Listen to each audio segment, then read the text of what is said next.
नमस्कार। आज हम वसंत भाग 1 कक्षा 6 के लिए हिंदी की पाठ्य पुस्तक का अध्ययन करेंगे। आज की हमारी कविता का नाम है झांसी की रानी और यह हिंदी भाषा की महान कवयित्री सुभद्रा कुमारी चौहान के द्वारा लिखी गई है। रानी लक्ष्मीबाई मराठा शासित झांसी राज्य की रानी थी और 1857 के प्रथम भारतीय स्वतंत्रता संग्राम में अंग्रेजी हुकूमत के विरुद्ध बिगुल बजाने वाले वीरों में से एक थी। वे ऐसी वीरांगना थी जिन्होंने मात्र 23 वर्ष की आयु में ही ब्रिटिश साम्राज्य की सेना से मोर्चा लिया और रण क्षेत्र में वीर गति को प्राप्त हो गई, परंतु जीते जी अंग्रेजों को अपने राज्य झांसी पर कब्जा नहीं करने दिया। सिंहासन हिल उठे राजवंशों ने ब्रिकटी तानी थी, बूढ़े भारत में भी फिर से आई नई जवानी थी। गुमी हुई आज़ादी की कीमत सबने पहचानी थी, दूर फिरंगी को करने की सबने मन में ठानी थी। चमक उठी सन 57 में वह तलवार पुरानी थी, बूंदे ले हर बोलो के मुंह हमने सुनी कहानी थी। खूब लड़ी मर्दानी वह तो झांसी वाली रानी थी। व्याख्या। लेखिका ने झांसी की रानी लक्ष्मीबाई के साहस और बलिदान का वर्णन करते हुए कहा है कि किस तरह उन्होंने गुलाम भारत को आज़ाद करवाने के लिए हर भारतीय के मन में चिंगारी लगा दी थी। रानी लक्ष्मीबाई के साहस से हर भारतवासी जोश से भर उठा और सबके मन में अंग्रेजों को दूर भगाने की भावना पैदा होने लगी। 1857 में उन्होंने जो तलवार उठाई थी, यानी अंग्रेजों के खिलाफ जंग छेड़ी थी, उससे सभी ने अपनी आज़ादी की कीमत पहचानी थी। शब्दार्थ: ब्रकटी तानना, क्रोध करना, गुमी हुई, खोई हुई, फिरंगी, विदेशी, मन में ठानना, पक्का इरादा करना, हर बोले हर व्यक्ति के मुंह से। कानपुर के नाना की मुंह बोली बहन छबीली थी, लक्ष्मीबाई नाम पिता की वह संतान अकेली थी। नाना के संग पढ़ती थी वह, नाना के संग खेली थी, बरछी ढाल कृपान कटारी उसकी यही सहेली थी। वीर शिवाजी की गाथाएं उसको याद जबानी थी, बूंदे ले हर बोलो के मुंह हमने सुनी कहानी थी। खूब लड़ी मर्दानी वह तो झांसी वाली रानी थी। व्याख्या। कानपुर के नाना साहिब ने बचपन में ही रानी लक्ष्मीबाई की अद्भुत प्रतिभा से प्रभावित होकर उन्हें अपनी मुंह बोली बहन बना लिया था। नाना साहब उन्हें युद्ध विद्या की शिक्षा भी दिया करते थे। लक्ष्मीबाई बचपन से ही बाकी लड़कियों से अलग थी।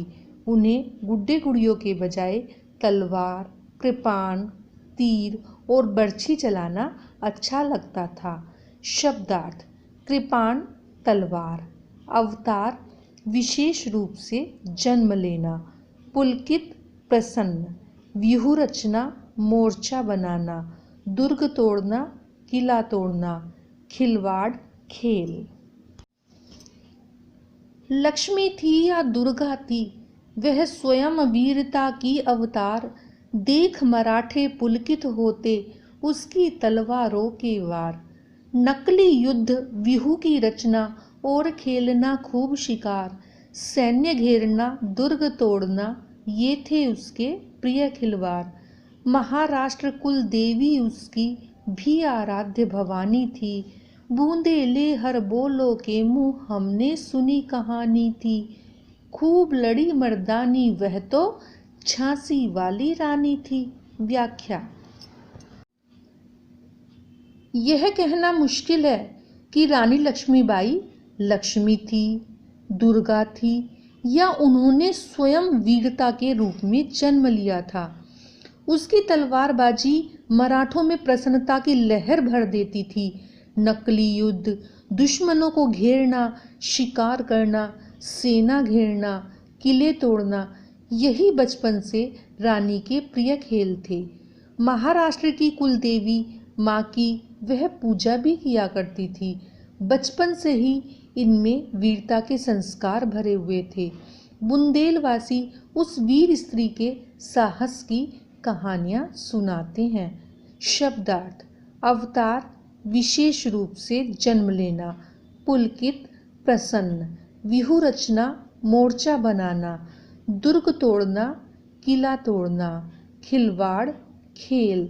भवानी, पार्वती। हुई वीरता की वैभव के साथ सगाई झांसी में, ब्याह हुआ रानी बन आई लक्ष्मीबाई झांसी में। राजमहल में बजी बधाई, खुशियाँ छाई झांसी में। सुभट बुदेलों की वृद्धावली सी वह आई झांसी में। चित्रा ने अर्जुन को पाया, शिव से मिली भवानी थी। बूंदेले हर बोलो के मुँह हमने सुनी कहानी थी। खूब लड़ी मर्दानी वह तो झांसी वाली रानी थी। व्याख्या: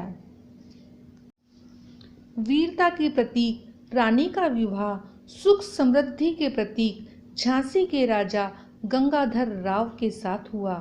राजमहल में खुशियाँ छा गई, बधाई के गीत गाए गए। उनके आने से झांसी में खुशियाँ और सौभाग्य आ गया था। उनकी जोड़ी को शिव पार्वती और अर्जुन चित्रा की उपमा दी गई है। बुंदेलखंडवासी हमें उसी की वीरता की कथा सुनाते हैं। शब्दार्थ: सुभट, अच्छे वीर। विरुदावली, प्रशंसा की कहानी। उदित हुआ, जगा। मुदित, प्रसन्न।